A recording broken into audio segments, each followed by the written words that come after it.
Mam nową pracę. Nie no, żartuję.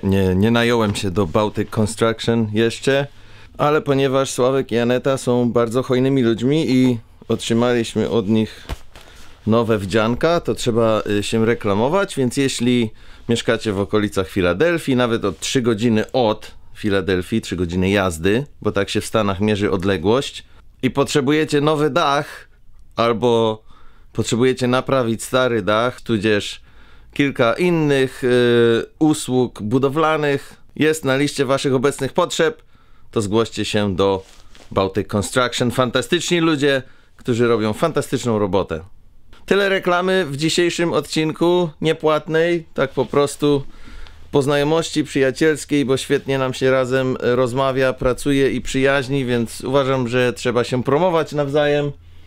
A dzisiaj zabieram was za kulisy naszego obecnego nowego filmu o zespole Kwadrat. I żeby rozpocząć dzisiejszy dzień, muszę spakować ten sprzęt i zabrać go i tamten sprzęt też, o. I ten sprzęt.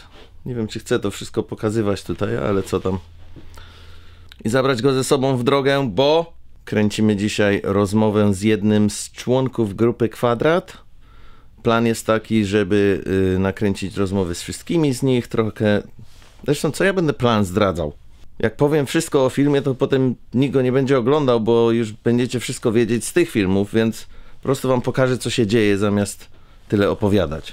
A i jeszcze przypomnienie, żebyście sobie włączyli angielskie napisy w tym filmie. Włączcie angielskie napisy, dlatego że część będzie po angielsku dzisiaj i wtedy napisy przełączają się na polski.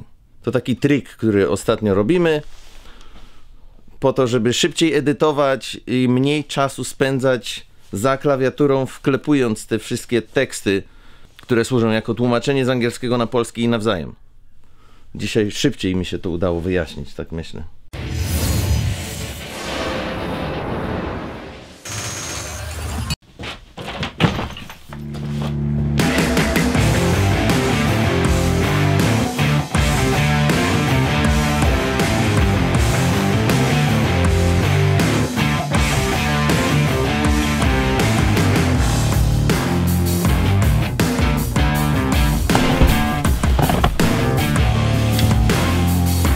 Nie ukrywam wcale, że całe to szarpanie się ze sprzętem to moja najmniej ulubiona strona filmowania, bo jest tego tak dużo i jest to wszystko ciężkie i jest wkurzające, że po prostu czasami mnie to dobija. Ale zasada jest taka, że zawsze trzeba ze sobą wziąć na lokację więcej niż teoretycznie jest potrzebne, dlatego że nie ma gorszego uczucia niż to, jak się zaczyna coś filmować i nagle się okazuje, że szkoda, że nie zabraliśmy jednego więcej statywu, albo jednego więcej światła, albo dodatkowego mikrofonu, albo... Więc jak to się mówiło, lepiej nosić niż się prosić, tak? What are you doing? I'm making a good luck sign for Sheridan. I'm gonna put them in her shoes. Because she has a soccer game and I can't go, so I have to bring her shoes, and I thought I would just put one in each shoe. Do you think she'll like it?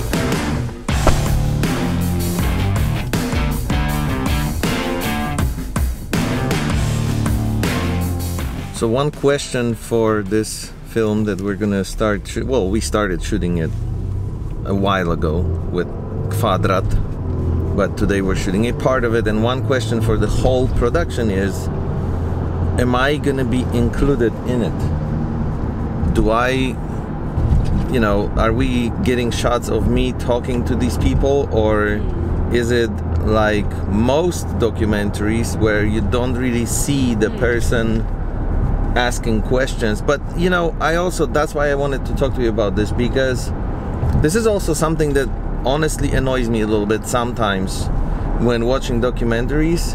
And you know someone's conducting the interview, okay, because obviously you have the Like interviewee looking off camera at the person who's asking them questions.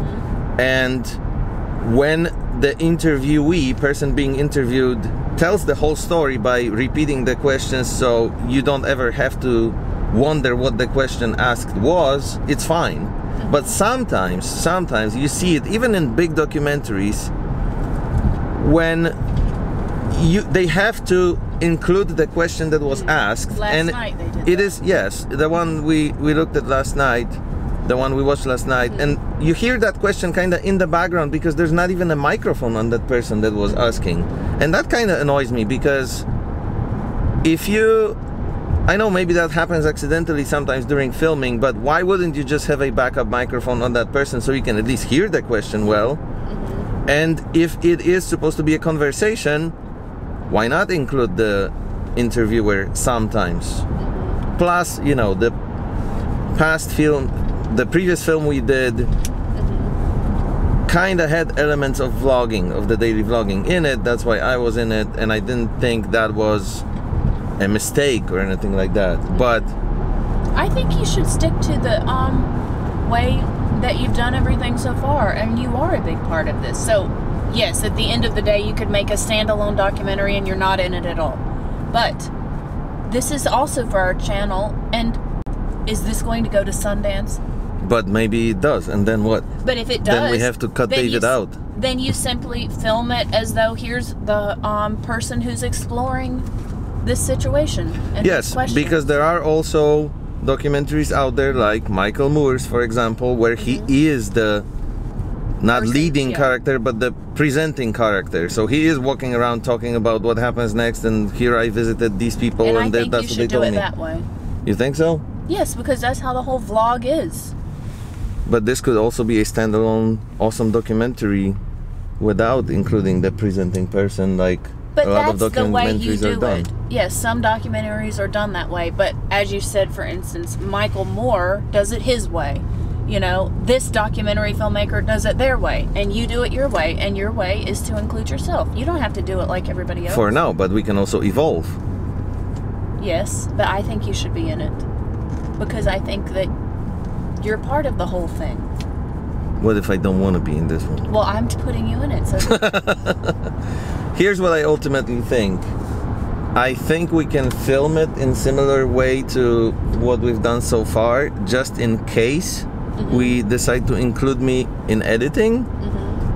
But You don't want to be in this? if we don't need me, then we just don't have to include me. Does that make sense? Yeah, but I think you should be included.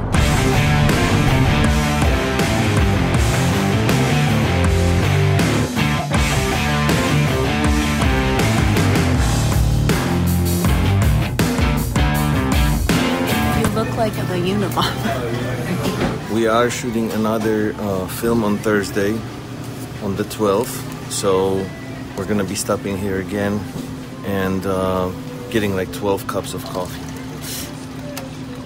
Just kidding, we'll get one, but isn't that awesome that they're doing this every now and then? Wait, is it the 12th this Thursday? Or Yeah. is that next Thursday? No, it's this Thursday. Just in 2 days. No, it's not. Yes, it is.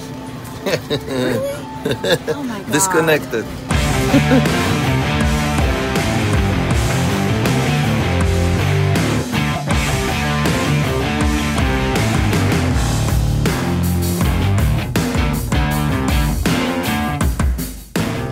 Should shoot the interview with him at home, because we're going to show his waking up and then you have this footage here, and then the next footage can be a summary of his day, how it was, and now let's talk. You know what I mean? What do you think? Do you like that? I don't know. We're about to figure that out. We're going in. Dobry. Jak tam? Hey, how you Oh, doing? yeah. It's good to see you. You too. What's going on? We found a perfect room for this interview because it's got this beautiful window light coming in, which we're still going to add those big lights that I was packing this morning just to feel that they weren't packed for nothing. No, I'm kidding. We actually are going to make good use of them. So this is the room where we're shooting the interview. And now I'm just gonna show you a short clip of what the actual footage looks like when it's done.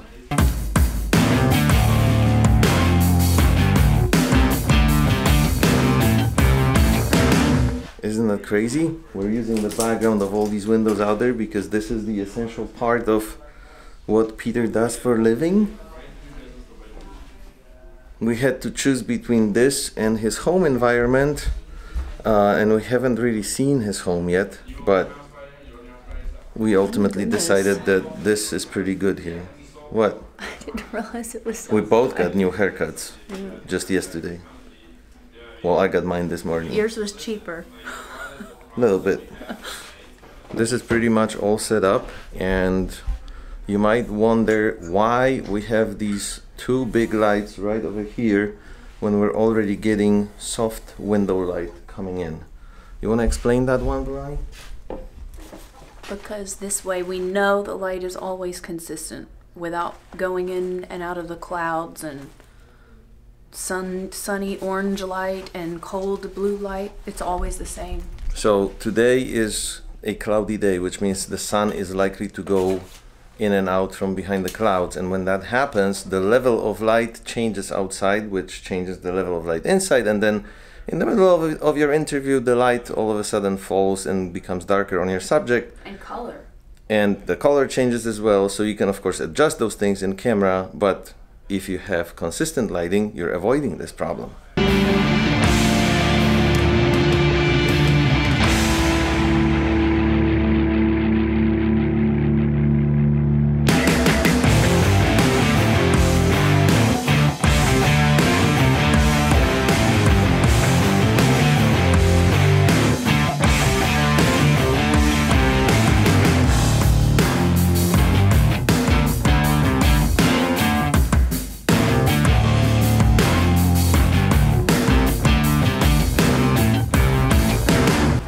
Do you think the interview went like? It looked like it went well. Nobody threw anything. There was no yelling or anything, so you had a pleasant look throughout and you talked the whole time. So it looked like it went well. Did it? It went well. Okay. Right now we're just in that intermediate time that we're waiting for him to get back home from his job, and then we're gonna go and film him waking up in the morning. And do some macro shots of his guitar, right?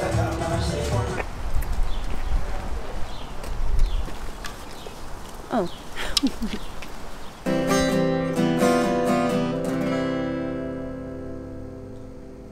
Jak widzicie, ten projekt ruszył do przodu pełną parą. Pracowało nam się świetnie z pierwszym kwadratem. Niedługo pozostałe 4 kwadraty i rejestrowanie mniej więcej całego dnia z ich życia, z czego też oczywiście zdamy relację. Zanim się z wami dzisiaj pożegnam, chciałem tylko krótko zrobić jedno małe ogłoszenie. W przyszłym tygodniu zrobimy live, czyli wideo na żywo, na tym kanale, tutaj na YouTubie, z zupełnie innej lokacji.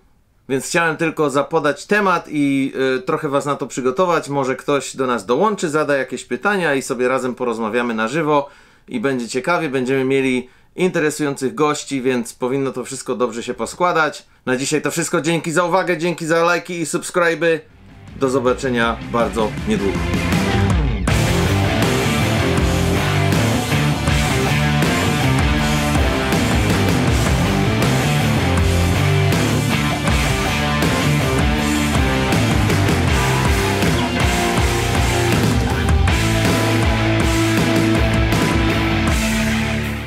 Ready to go? I'm gonna clap for sync. Dobra, Piotr. Dzień dobry. Kim jesteś?